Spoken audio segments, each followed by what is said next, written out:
থেকে 400 পুলিশ আমাদের ঘিরে সেখানে একটা এমন পরিস্থিতি তৈরি করে আমরা বাধ্য হয়ে বাড়ি ফিরে যাই। বাড়িতে গিয়ে দেখি 3 থেকে 400 পুলিশ আমার বাড়ির সামনে ব্যারিকেড করে দাঁড়িয়ে আছে। কিন্তু এমন অবস্থায় আমাদের আর কোনো কিছু করার ছিল না, বাধ্য হয়ে আমরা মেয়ের দেহ দাহ করতে বাধ্য হই। কিন্তু এখানেও একটা আমার প্রশ্ন, আমার মেয়ে আজকে সেদিন মারা গেছে, শ্মশানের যে খরচ সেই খরচটা ফ্রি করে দিচ্ছে কারা? আমরা জানতে পারিনি কিন্তু আজ পর্যন্ত। কেন করা হয়েছে?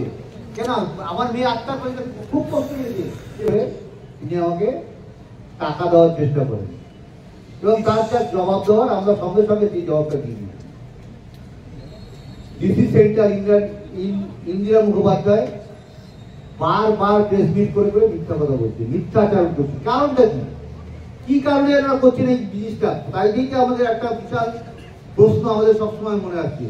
আমার এই সমস্ত প্রশ্নের উত্তর কে দেবে? পুলিশ, প্রশাসন, না হাসপাতাল কর্তৃপক্ষ, স্বাস্থ্য ভবন? সবার কাছে আমি এই আর্জি জানিয়ে আমি এখানে বড় বক্তব্য শেষ করছি।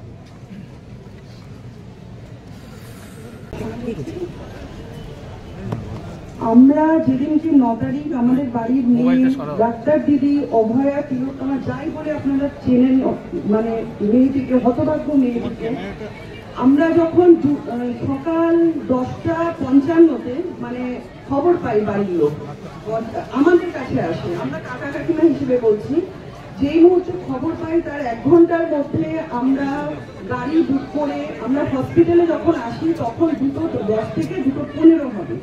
তার আগে কি ঘটেছে সেটা আমি বলতে পারবো না, কিন্তু তারপরে যে ঘটনাগুলোর সাক্ষী আমি হয়েছি, বা আমরা চারজন আমরা এসেছিলাম, আমি, আমার মেজ ভাসুর, আমার ছেলে কোনায় দাঁড়িয়ে রয়েছে রাহুল দেবনাথ, আর পেছনে আমার যা আছে, এই 4 জন আমরা একসাথে এসেছিলাম।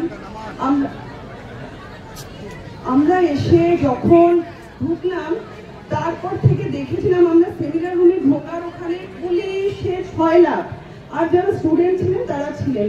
অতি কষ্টে ঠেলে আমরা ভেতরে ঢুকে সেমিনার হলের উল্টো দিকে আমরা যখন গিয়ে ঢুকলাম তখন দেখেছি আমার দাদা দিদিকে একটা ঘরে বসিয়ে পাখার নিচে কেউ জল এনে দিচ্ছে, কেউ এই ঘর থেকে ওই ঘরে নিয়ে যাচ্ছে, একবার এই ঘর একবার ওই ঘর, জল খান, পাখার নিচে বসুন, এই চলছে। লাস্ট মানে দুপুরে যদি আমরা পৌঁছে থাকি 4টে অবধি এই জিনিসগুলো হয়েছে, 3:30 অবধি এই জিনিসগুলোই হয়েছে।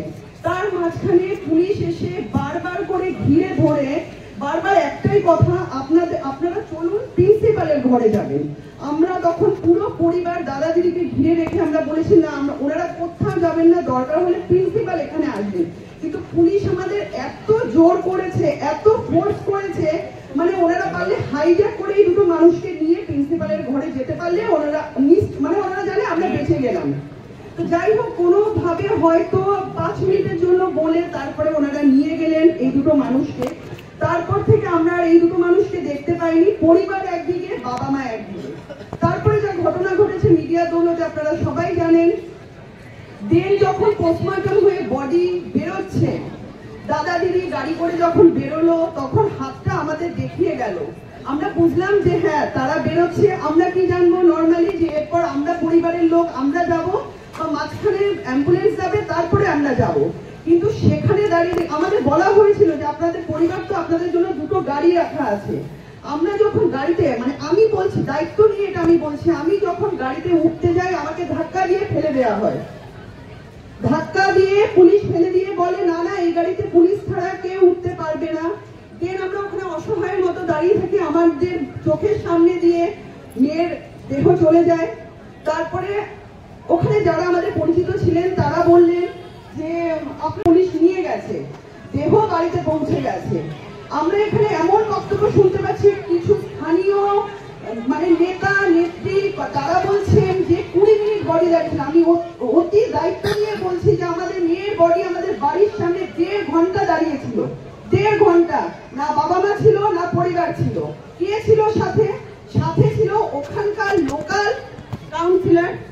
তিনি আবার বলেছে, আমি দেখেছি, মানে আমার কাছে প্রমাণ আছে, তিনি ইন্টারভিউ দিচ্ছে, বলছে যে ওনাকে পুলিশ বলেছে যে আমরা বাড়ির লোক, কাকি পিসি কাকা আমরা সবাই বলেছি যে আমরা তো মানে শোকস্তব্ধ, আমরা বুঝতে পারছি না বডির সঙ্গে আমাদের যাওয়া উচিত কিনা। তাতে পুলিশ বলেছে ওনাকে যে ও আচ্ছা ওনাদের তো মাথার এখন ঠিক নেই, তাহলে আপনি ওখানকার লোকাল নাগরিক হিসেবে তাহলে আপনিই যান বডির ওখানে। বাবা মাকে বাদ দিয়ে আমরা 15 জন মেম্বার ছিলাম, আমাদের কারুর আমাদের শোক, আমরা নিশ্চয়ই আমরা তখন শোকে আমাদের মাথা পাথর হয়ে যায়, কিন্তু আমরা কেন ওনাকে বলবো যে আপনি যাবেন আমাদের মেয়ের সঙ্গে? আমরা বাড়ির একজন লোক যেতে পারতাম না? এটা সম্পূর্ণ মিথ্যাচার, সম্পূর্ণ মিথ্যাচার এই কথাগুলো। তারপরে উনি আবার বলছে উনি আমাদেরকে গাড়ির ব্যবস্থা করে দিয়েছেন, উনি আমাদের বাসের ব্যবস্থা করে দিয়েছেন। এত পুলিশি নিষ্ক্রিয়তা, এত মানে মিথ্যাচার, এগুলো কিসের জন্য? এগুলো কিসের জন্য? যখন আমরা ওখানে গিয়ে পৌঁছেছি পুলিশ আমাদের ঢুকতে দিচ্ছে না। আমি বলছি আমরা পরিবারের লোক, বলছে পরিবারে কত লোক থাকে? তারপর আমি ওনাদের দিকে কড়া দৃষ্টিতে তাকিয়ে বলেছি একটু একটু মানবিক হন। তখন পেছনে যে দাঁড়িয়েছিলেন অনেক পুলিশ আধিকারিকরা, তারা বলছে ছেড়ে দেন, ছেড়ে দেন, ঠিক আছে ম্যাডাম যান যান। মানে আমার প্রশ্ন, একটা পরিবারে কি শুধু বাবা মা থাকেন? আর কেউ থাকে না? পরিবার বলতে আর কেউ নেই? পরিবার বলতে আমরা শুধু বাবা মাকে বুঝি? এই প্রশ্নের উত্তরগুলো কে দেবে আমাদেরকে? এই প্রশ্নের উত্তর চাই। আমাদের সঙ্গে চরম নিষ্ক্রিয়তা করা হয়েছে, চরম মানে পুলিশের যতক্ষণ পর্যন্ত না বডি দাহ হয়েছে ততক্ষণ পর্যন্ত 300-400 পুলিশ একেবারে ঘিরে রেখেছিল আমাদেরকে। যেই মুহূর্তে আমাদের মেয়ের বডি দাহ হয়ে গেল আর একটা পুলিশ নেই, কি করে পরিবার আসবে, কি করে কে আসবে, কারোর কোনো দরকার পড়েনি, কারোর কোনো জানার দরকার নেই। সেই মানুষগুলো যদি শ্মশানেও থেকে যেত তাহলে হয়তো থেকে যেত।